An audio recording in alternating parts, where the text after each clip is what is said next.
Yo, what is up? What's poppin'? You know it ain't no stopping. I am the International Sensei, and welcome back to the Entity Dojo podcast. Please keep it right, keep it tight, and above all, please talk to me nice. And we must grab a drink and a snack because we are coming right back.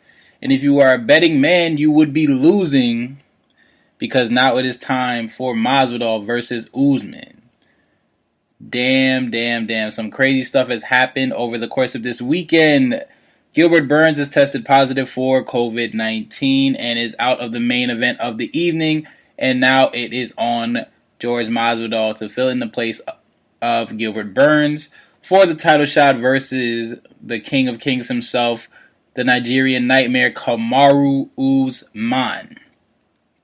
And this is honestly was a fight that was supposed to happen. I mean, thankfully the stars aligned. This isn't like a Khabib, Tony Ferguson type of fight where it keeps coming close to happening and doesn't happen. This fight is going to be happening this weekend. Hopefully, everyone makes weight. Everything is going to go smoothly. But this has the makings of being like an iconic fight. Just an iconic fight card, like a card that people will be talking about for years to come. It's going to be pretty crazy. I mean, a little bit of heat here and there. Both of these guys are guys that kind of, I wouldn't say kind of felt slighted, but have been kind of slighted throughout their careers. I mean, Kamaru had a crazy record. I think he was like 27-1 or something like that before he got a title shot and just demolished Tyron Woodley. And the average fan would not know who the hell Kamaru Usman was before he even won the title, which is just shocking to me, just because of how dominant he was over Tyron, you know what I mean? So like, you normally like see those guys coming, whereas the average fan that follows like did not have any clue that Usman had a chance to beating Tyron. Same thing with Masvidal. I mean, of course, like his year was 2019. He had the knee hurt around the world, then he had the BMF belt fight versus Nate Diaz. So his stock is pretty high. Usman's stock is pretty high. Both of these guys have some animosity. They had that altercation at like one of the press conferences. It's a lot going into it, and it's great that the stars finally did align so that these guys can go at it. A well-deserved title shot from George Masvidal. He's been doing this for a long ass time, and it's great that he finally gets his just due. It really is. But I can't wait to see it. If I do have to predict, I'm gonna start from the bottom of the card and go up, starting from the women's flyweight bout between PVZ, Paige Van Zandt, versus Amanda Robis. Give me PVZ on that one. I think there was some like rumors about this being like one of Paige's last fights or something like that. I really hope not. I hope she still is like staying in there and she goes strong and she keeps on pushing. We have the strawweight bout, Rose Namajunas versus Jessica Andrade, Part 2. I know Rose definitely did not want the fight to end how it ended, with her getting slammed on her head, knocked unconscious, damn near broke her neck. I'm thankful that she's back in the ring. I mean, that would honestly put a shock to anybody's system. That is a scary way to go out. You would almost rather get punched out than get like slammed on your head. Like, she literally almost broke her neck.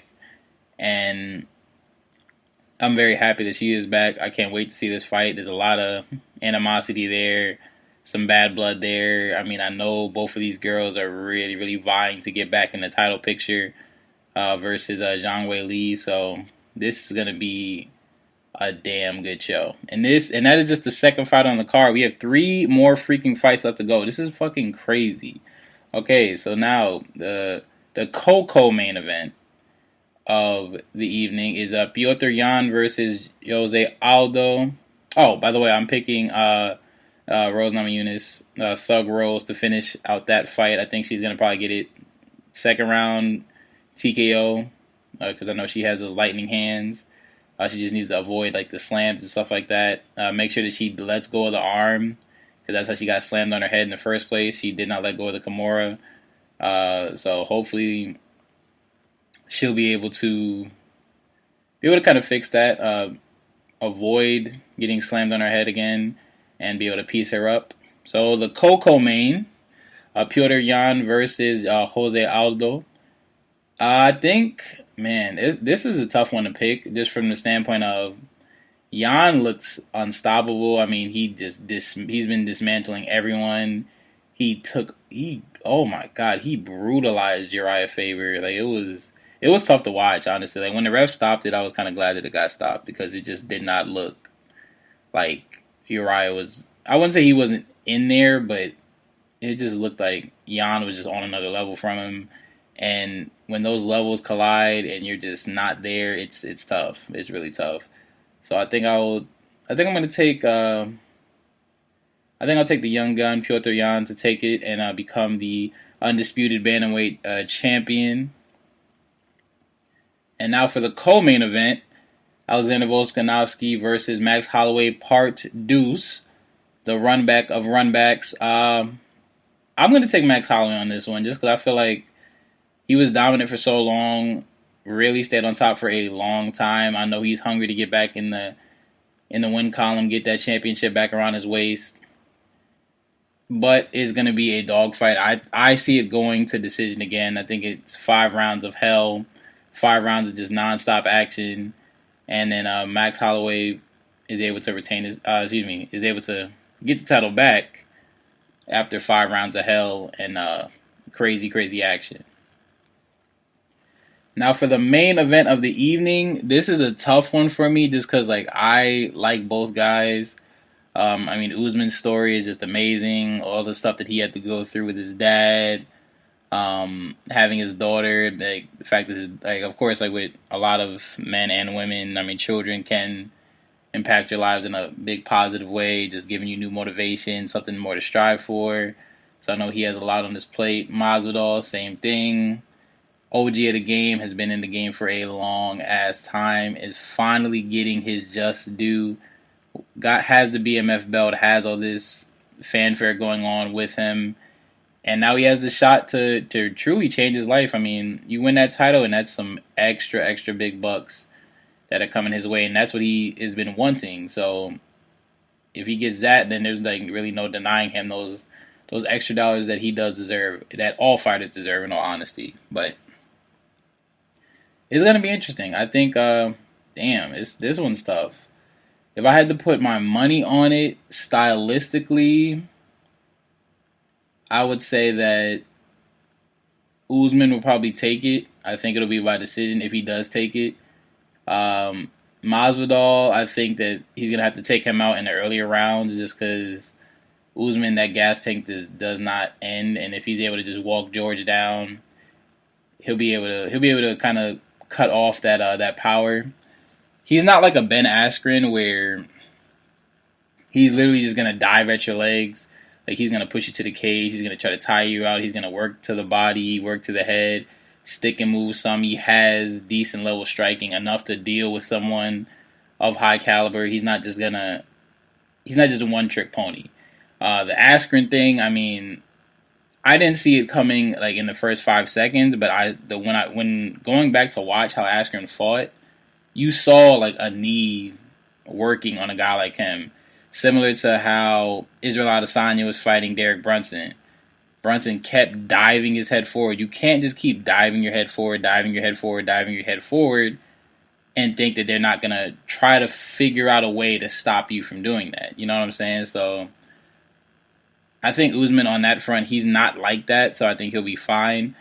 But again, it's going to be a thing where he's either going to be beating him all 5 rounds, like he did Tyron Woodley, and he wins by decision, or Masvidal is going to probably take it in like the 2nd or 3rd round by knockout, just sending that man into orbit. But I just don't think that anyone can hang with Usman in the 4th and 5th round. Like, this dude has shown that he does not get tired. He can keep pushing on the pedal. He has relatively good striking. Is able to set up his takedowns well. If he doesn't get them, he's able to adapt. He's able to work to the body, work to the head. Really good jiu-jitsu defense, like against like submissions and things like that. So it's gonna be a damn good fight. I hope it's not like another 5-second knockout by George Masvidal, just because I want to see a good fight, and people pay a lot for pay-per-view. So I hope it's gonna be a good fight, man. I think it'll be good. I think it'll be dope. And man, this card, these 5 fights right here have the potential to, I don't know, set a precedent for UFC events to come, man. This is gonna be dope. I cannot wait to see it. But with that being said, man, what do you guys think? Who do you think is going to take it? Do you think it's going to be Masvidal? Do you think it's going to be Usman? Down throughout the card, who do you think is going to be the victor of this card? What do you guys have on it? Like, who do you think is going to win? Who do you think is going to be next in line for a title shot? Let me know. And thank you so much for listening to the Enter the Dojo podcast, hosted by yours truly, the International Sensei.